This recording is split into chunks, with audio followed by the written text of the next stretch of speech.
Okay, I've got Marshall Ballantine-Jones with me today, and he's one of the keynote speakers at the Navigate conference. I'm going to get him to tell us a bit about what he'll be speaking on. But Marshall, first of all, tell us a little bit about yourself. Well, I'm an Anglican minister by craft, though I've been working in various different areas for the last 10 years in publishing for Christian media. I've worked in political advocacy for the New South Wales Council of Churches, and right now I'm heading up a ministry called Resist Ministries, which is about helping people deal with online sexualized behaviours. And I also run a publishing business for independent schools to do with sexualization and healthy choices in their lives. Okay, so you're working and your ministry is right in the area that we're thinking about for this conference. Tell us, how does pornography relate to that kind of bigger topic of sexualization? Well, there's no doubt we are in a society that is highly sexualized. We see it everywhere. Virtually every show, every ad, music, art, the entertainment that we consume, social media, people's fashion, how young people engage. It is prevalent everywhere. It's certainly one of the top two challenges for Christians in living in our modern society. If I was to add to that wealth and the issues there. So sexualization is a massive issue, and porn, it is a central catalyst and influence on the current trends of sexualization. So pornography is very acute, overt arena of sexual material, which a lot of people consume privately for pleasure. In churches across Australia and the Western world, we're seeing figures typically of 70% of adult males and 20 to 30% of adult females are regularly personally using pornography. Okay. Wow. And so that just immediately launches pornography into a primary influence on how people think, act, behave, and feel sexually. Okay. And we could probably just then take a step back and look at society as a whole. Those sexualized media avenues and influences that I spoke of before, mainstream media, TV shows, movies, social media, and the arts and music and so forth, they follow the lead of pornography, and they have consistently done that in the last 30, 40 years. And that just filters down into pop culture. It filters down into the lives of young people, how they engage, how they look up to people online and get inspired, who their influences are, how they behave with each other, how they expect their relationships to unfold. All that's social outworking all heads back to that primary catalyst of pornography.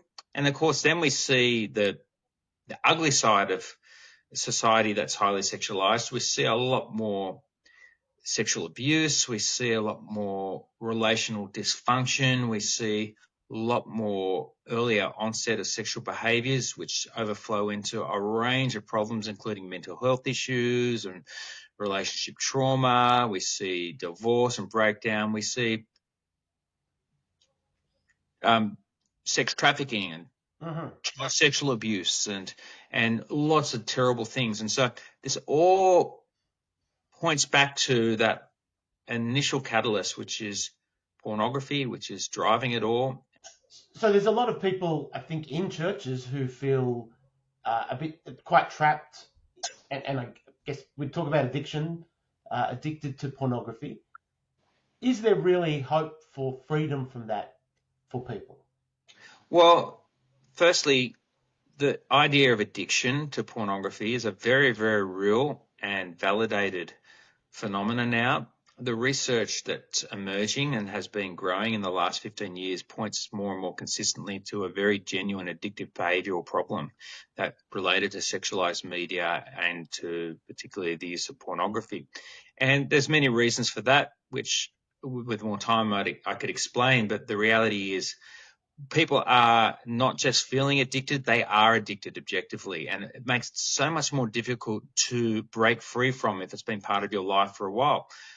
typically people start looking at pornography now in their late primary school years. Like on average, 11 is the first time age of exposure. I mean, that's frightening. That's average. That's not a typical starting age for many of them. That could be 8, 7, 6, 5 years old, right? So we're often, when we're dealing with adults who are aware they've got a problem and want to get rid of it, well, frankly, they are dealing with 10, 15 years of consistent behaviors. This is very deep addictive trauma in them. So it can be very difficult initially to break free. I know many Christians have tried on their own to kick the habit that they've been ashamed about and have not been successful. Yeah. And they actually can feel very deflated and very depressed. They can question God even, and whether or not his good promises are valid for them. So this is quite a spiritually debilitating issue.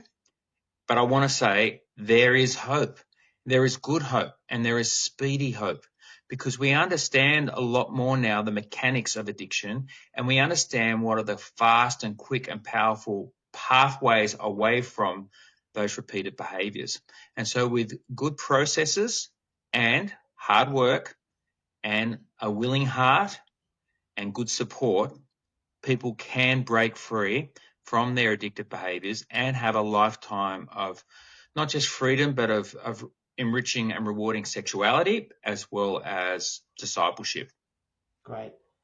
And that Navigate, you're going to be helping us to see how Christian leaders can help other people in their struggles and what some of these strategies are?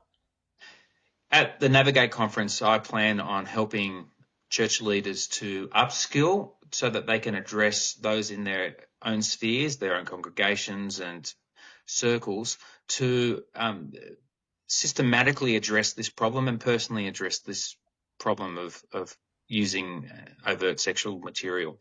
So I want to help train, explain, teach, and upskill so that leaders can have confidence. One of our biggest difficulties in churches is that, our ministers have such a broad range of responsibilities. They're generalists.